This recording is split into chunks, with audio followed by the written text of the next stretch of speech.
Long-shot Democratic presidential hopeful Robert Kennedy Jr. on Friday lashed out at the Biden administration for refusing to grant his request for Secret Service protection, a complaint that ignores the reality that many presidential candidates are not granted protection.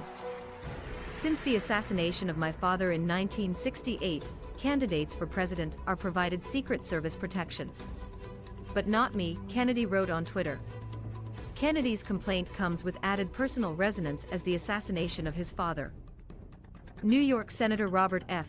Kennedy led Congress to extend protection to major party presidential and vice presidential candidates and nominees. As NPR previously recounted, the Secret Service learned almost immediately that it could not protect everyone, even though they tried in the wake of RFK's assassination. Agents put in 270,000 hours of overtime in 1970, protecting candidates and other prominent political figures. Eventually, the agency responded by implementing criteria for which candidates are eligible for protection. While the listed criteria are not intended to be exhausted, they include steps that Kennedy has not reached. He is not the de facto nominee of a major presidential party. He has polled in the double digits, but he has not averaged 15% or more in the Real Clear Politics average over the last 30 days. He's at 13.7%. The Biden administration does not act alone either.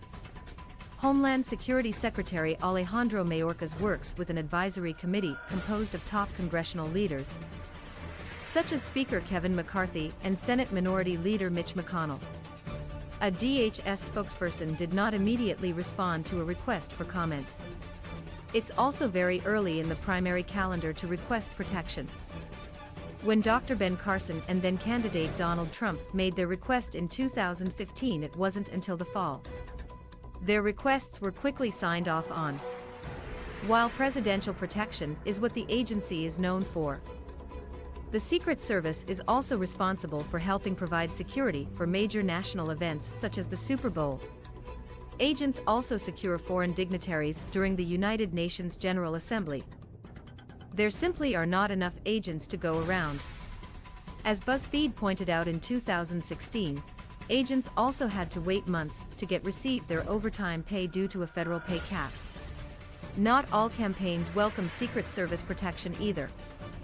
Senator John McCain's campaign held off on it in 2008. The reality is that while a protective bubble from world-class, taxpayer-funded agents is incredible, it also makes the type of intimate campaigning the early primary season is known for far more difficult. Supporters have to go through security screenings and often are asked to show up hours in advance. There are two fairly obvious reasons why Kennedy wants protection. One is that Secret Service protection is covered by taxpayers. It's not immediately clear how much money his campaign is spending on security.